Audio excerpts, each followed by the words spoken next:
Ainda nesta viagem à Argentina, Lula também defendeu a adoção de moeda única latino-americana. A ideia é controversa, até mesmo dentro do governo. E para falar sobre os impactos econômicos da adoção de uma moeda única entre os países da América Latina, a gente conversa agora com o especialista em macroeconomia, Fábio Fares. Fábio, boa noite, seja bem-vindo ao Fast News. Boa noite, Kalina. Boa noite, Débora. Tudo bom? Doutora Elaine. Elaine, desculpa. Boa noite, Elaine. Boa noite. Tudo ótimo. Bom, Fábio, vamos lá. Lula defendeu ontem que países de mesmos blocos econômicos criem sistemas de transações comerciais e financeiras independente ao dólar. Haddad disse que a ideia não é eliminar nem o real brasileiro e nem o peso argentino. Enfim, então, o que seria? Conta pra gente, explica pra gente. Quais seriam as vantagens e desvantagens dessa moeda única? Na verdade, o que eles estão tentando fazer, essa ideia de criar uma moeda única, não é como é o euro, que vai juntar vários países e vão ter um banco central único, vão ter políticas unidas e vai usar como meio de troca entre tudo e todos. É mais uma moeda para você tirar o dólar do caminho das transações comerciais entre os países. Para o Brasil, não tem vantagem nenhuma olhando na ótica de um país de uma balança comercial muito forte, por mais que a Argentina seja uma das nossas 5 maiores parceiros comerciais, tanto na importação como na exportação. Para a Argentina ajuda, porque tudo que eles estão passando lá, com essa crise econômica, inflação fora de controle, a moeda deles se desvaloriza muito rápido. Então, para o produtor argentino, para o importador e exportador argentino, ter meios de transacionar mais rápidos e eficientes que tirem o dólar do meio do caminho, porque hoje o dólar ele é a principal moeda global justamente porque ele participa de praticamente 68% das transações comerciais, por isso que o dólar tem essa importância grande. Tirando ele do caminho, facilita para o produtor, importador, exportador argentino as transações comerciais. Então, o que a gente tem que separar nessa discussão, o governo brasileiro, o governo argentino e os parceiros da América Latina, a gente viu hoje o presidente da Venezuela fazendo um discurso que a Venezuela está pronta para uma moeda única, só que nem ele entendeu. Não é à toa que é presidente da Venezuela, ele não entendeu o que estão querendo falar. Não é uma moeda, o Brasil, a Argentina vai ter o euro da América Latina, já surgiram vários memes e vários apelidos para o que essa moeda pode se chamar. É apenas para transações comerciais que você tira o efeito dólar do meio do caminho e facilita entre as partes transacionar isso. O argentino, que passa por problemas graves da economia lá, por mais que o nosso presidente elogiou a situação da Argentina no ano passado, a Argentina está com 100% de inflação, 80% de juros, uma economia esfarelada. Vai ser muito bom. Para o Brasil, que tem uma economia mais estável, uma moeda menos volátil, é mais forte globalmente, não faz sentido nenhum fazer isso. Era muito mais fácil a gente estar buscando diálogos com China, com os Estados Unidos, que são os nossos maiores parceiros comerciais, para a gente melhorar os termos de trocas com eles, até se aproximar de uma Índia que cresce muito e vai ser grande compradora de commodities, do que a gente gasta tempo com os nossos vizinhos, que a gente vai estar mais ajudando eles a resolver problema do que trazendo vantagens para o comércio brasileiro em si. Pergunta agora da doutora Elaine Keller. Boa noite, Fábio, tudo bem? Boa noite, tudo ótimo, doutor, e desculpa. Imagina, só pegando um gancho, nessa questão que você coloca dos Estados Unidos e da China, sim, são os 2 maiores mercados aí hoje para o Brasil. Mas a China tem mostrado alguns sinais que nos preocupam, né? Como o decréscimo da população e também do PIB, né? Então, isso não seria um sinal aí para que a gente realmente buscasse outros mercados? Então, nesse aspecto, a gente vai buscar o argentino, que hoje depende muito mais da gente, para que, se a gente tem uma Índia, por exemplo, que não para de crescer em termos de população, que é uma população que se alimenta muito dos produtos que o Brasil é muito forte na exportação e que a gente podia ter canais de negociação muito mais forte com eles e muito mais duráveis, que a Índia tem uma economia muito mais sustentável do que a economia argentina hoje em dia. Então, assim, pensar num bloco América do Sul pode fazer sentido? Poderia lá atrás, hoje já não faz mais. A América do Sul perdeu muita força, dado as últimas décadas de desgovernos, e faz parte, a democracia é isso. o Brasil tem que se aproximar de quem é forte. A China tem um problema de população decrescente, mas lá tem 2 bilhões de pessoas. Simples assim. Quantos tem na Argentina? 100 milhões? Um pouco mais? Então, faz sentido a gente focar no que a gente pode trazer mais benefício. Inclusive, muito do que se tem hoje de esperança de um ano melhor em 2023 é justamente por um crescimento chinês voltar a ser robusto, na casa de 4%, 5%, que para uma China não é robusto, mas para o mundo é essencial no momento que a gente está falando muito em recessão nos Estados Unidos, os problemas da Europa. Então, países emergentes como o Brasil, ter uma China crescendo, e ela é nossa maior parceira comercial, vai fazer a gente passar 2023 muito melhor do que os Estados Unidos, uma Europa em si, que se beneficiam menos do crescimento chinês do que a gente, por exemplo. Pode falar, doutora. Não, e para além disso, eu só queria complementar que há uma resistência muito grande de lembrar que hoje, inclusive na fala de Fernandes, ele disse que há um fascismo, né, um autoritarismo de direita, um fascismo que deve ser combatido. Mas a gente também não pode esquecer que para essa integração regional é preciso a gente enfrentar e resolver também o autoritarismo de esquerda, vivido na Nicarágua, em Cuba e na Venezuela, né? Eu acho que, assim, a gente, tratando de temas comerciais, o comércio não tem distinção política, o comércio, os interesses do país têm que ser sempre voltados para o crescimento e para o que é melhor para o país. Infelizmente, na América Latina, a gente gasta muito tempo com discussões ideológicas, que inclusive muitas delas são comprovadas historicamente que não vai a lugar nenhum e nunca deram certo. Inclusive as palavras que nós usamos, e eu não sou historiador e nem tão educado a ponto de saber os pormenores das palavras, mas inclusive a definição de fascismo que se usa hoje é totalmente equivocada, virou meme de internet. É um dos pontos negativos da internet, é muita informação e a gente foca em pegar as informações erradas.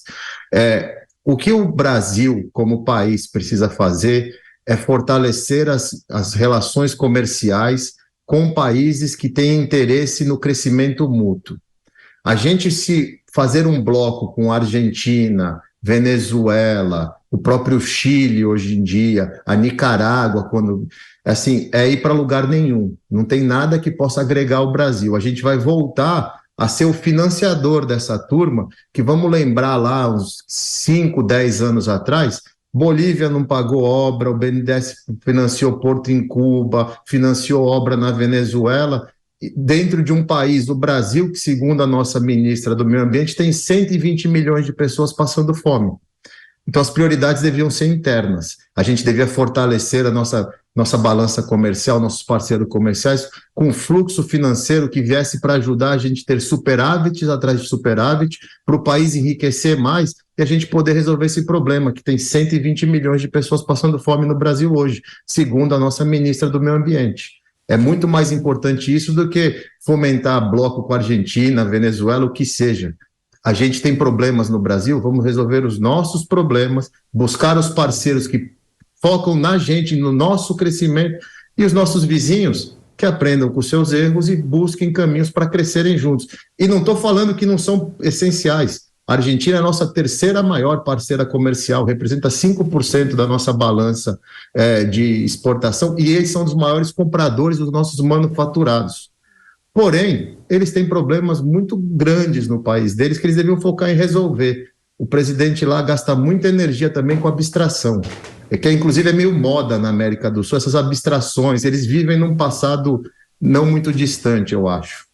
Fábio, mas você fala então que não há vantagem para o Brasil, por exemplo, essa moeda única, a vantagem seria somente para a Argentina, então não teria por que o Brasil fazer isso, mas por conta da crise que vive a Argentina, também há algum risco, alguma forma o Brasil poderia se prejudicar, contaminar a nossa economia? Porque muita gente fala, o Brasil vai virar uma Argentina.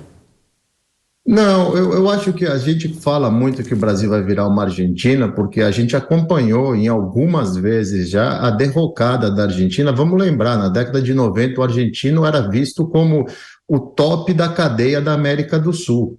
Era o país que todo mundo queria ser. Aliás, se você vai em alguns lugares do Brasil, os argentinos tinham tanto dinheiro que eles compraram cidades aqui e fizeram cidades argentinas praticamente.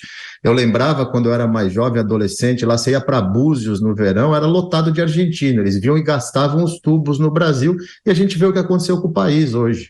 Um país que é só referência no futebol, no tênis e no vinho. A economia argentina, que era robusta, primeira economia dolarizada da América do Sul, ela virou piada. Hoje a Argentina passa problemas que a gente tinha na década de 80, hiperinflação, a população empobrecendo, daqui a pouco vai começar a população emagrecer, como emagreceu na Venezuela, eles prometem picanha e depois entregam imposto de renda, essas coisas que a gente está vendo no Brasil que eles usam de comparação. Só que o governo brasileiro atual, ele é muito mais esperto que o governo argentino e que o governo venezuelano. A gente usa essas piadas, essas brincadeiras, porque é meme da internet. Dificilmente o Brasil vira uma Argentina, mas a Argentina está muito próxima do Brasil para deixar a gente sempre alerta, que políticas erradas, fazer coisas erradas e abusar da sorte tem um preço e custa muito caro. E a gente está vendo o nosso vizinho, e a gente está vendo o Chile, que era outro país referência, que era o suprassumo da América do Sul, em 6 meses sumiu. Deixou de ser o que era até exemplo usado da educação, do comércio exterior. Cadê o Chile? Então a gente tem próximo da gente exemplos que o governo tem que focar no que é prioridade para o país, fazer o país funcionar e resolver tudo aquilo que foi enumerado durante a campanha de terríveis problemas que a gente teve nos últimos 4 anos, que eles pintaram e bordaram, resolver. Eles têm 4 anos, e se bobear 8, 16, para resolver os problemas e colocar o Brasil de novo no trilho do crescimento, no trilho do holofote global, porque hoje o nosso país é essencial para o mundo, a população global só cresce, somos um dos maiores produtores de comida. Então, a gente tem essa vantagem. A Argentina tem o churrasco, tem o vinho, o Chile tem lá o vinho dele, a gente tem alimento. Então, sempre vamos ser globalmente muito mais respeitados, porque muita comida do mundo sai da nossa plantação. Elaine? Eu queria voltar na história da moeda, né? Entre Argentina, na primeira etapa seria entre Argentina e Brasil. Aí também, nesse encontro, o ministro Haddad falou sobre a possibilidade do Banco do Brasil criar aí, ser um financiador das exportações. Dentro dessa linha, fazendo uma conexão, se a gente tiver aí uma linha de crédito, por exemplo, do Banco do Brasil e esta moeda, né, como é que seria para a questão da carta de crédito de exportação, né? Você acha que ela sairia nessa nova moeda? Porque, ou vai ter uma confusão sobre isso? Porque a gente tem aí a carta de crédito para exportadores saindo sempre na moeda do seu país, né? Se você tem aí uma moeda entre 2 países, como é que fica essa questão aí desse suporte de financiamento? A carta de crédito sairia na nova moeda? Então, vamos fazer um exemplo, olhando pelo câmbio de ontem, fechamento do câmbio, mais ou menos um real valeria mais ou menos 35 pesos e meio. Então, eu como exportador, vou fazer uma exportação, vou vendê-la para a Argentina, eu sei que essa moeda é uma moeda de transação só entre eu e a Argentina, para fazer qualquer outra coisa ter que trocar essa moeda por real ou trocar por dólar. Qual que é o meu ânimo de aumentar meus negócios ali, sabendo que eu vou receber numa moeda que só tem um canal de negociação e que eu vou depender da flutuação de 2 outras moedas, ou o real, que é a minha moeda padrão, ou o dólar, para poder usar esse dinheiro para as outras coisas. E aí entra uma coisa pior. Vamos olhar o passado. Não precisa teoria vamos olhar o passado. Banco do Brasil, BNDES, Caixa, financiando essas coisas lá atrás não deu certo. E a gente sabe disso. Temos aí anos de provas e dados que não funcionou. Será que é uma boa a gente colocar o Banco do Brasil, que está indo tão bem, está redondinho, já financia o agro inteiro do Brasil, uma das melhores cartas de créditos que existe nos bancos atuais? Será que o Banco do Brasil vai querer se entubar disso? Porque sabe quem vai ser a contraparte para dar saída para o exportador brasileiro? O Banco Central do Brasil. Porque a Argentina não tem reserva em dólar mais, o Banco Central brasileiro tem. O Banco Central vai ter que fazer a triangulação entre o exportador e o Banco do Brasil para dar liquidez nessas cartas de crédito, Vocês percebem como a gente está armando uma bomba relógio que vai sobrar no colo do Brasil? Eu prefiro jogar futebol contra os argentinos do que ter o nosso banco financiando moeda transacional que só serve para isso, porque a gente não vai ter o outro lado, o Banco Central argentino, dando liquidez e tudo mais. É capaz do nosso banco ainda tem que dar liquidez para eles, para o produtor argentino e tudo mais, trocar a moeda por dólar ou por real. Porque, no fundo, é isso que a Argentina quer. É ter mais funding, para ter mais coisa para poder comprar dólar e fazer essas coisas. Por isso que essa moeda única ajuda muito eles. Porque o cara vai poder pegar essa moeda, vir aqui no Brasil e trocar por real e trocar por dólar. Hoje, lá na Argentina, eles nem dólar oficial têm. Já tem o dólar azul, o dólar Coldplay, daqui a pouco vai ter o dólar Guns N' Roses, o dólar Messi, de tão bagunçada que está a economia. Então, assim, a ideia, ela é boa se a gente tivesse robustez e os dois lados fossem iguais. Mas é meio que Davi e Golias, né? A gente vai ajudar demais um lado e vai receber de contrapartida muito pouco. No momento onde o mundo inteiro quer fazer negócio com a gente, não dá para arrumar ninguém melhor nessa balada para a gente conversar, tomar um drink junto, tem que ser logo com os argentinos. Nada contra eles, mas assim, a gente tem muito mais contrapartida do outro lado do que fechar isso daí. Não faz muito sentido. E tudo que eu li a respeito, a maioria está com essa ideia, tipo, não faz sentido. Para o Brasil não tem vantagem. A gente tem muito liability, só isso. Doutora? Pegando esse gancho, eu queria saber, a gente sabe que tem um viés também político eleitoreiro nessa história, né? Alberto Fernandes vai disputar a reeleição esse ano. Então, falar desta moeda nada mais é do que um fôlego para a sua campanha. Fazendo uma comparação, a gente poderia dizer que seria aí o Brasil uma Alemanha e a Argentina uma Grécia?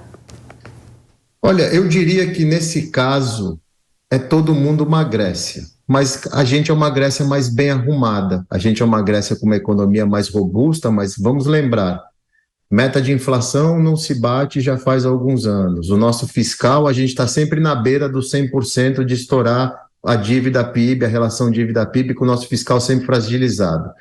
Temos um Congresso que faz tudo por conta dos benefícios próprios e não do benefício do Brasil. Coisas que importam travam lá, coisas que não importam eles passam. O que tem de nome de rua e feriado não é brincadeira. Então, assim, é tudo Grécia. Só que a gente é uma Grécia de bolso cheio.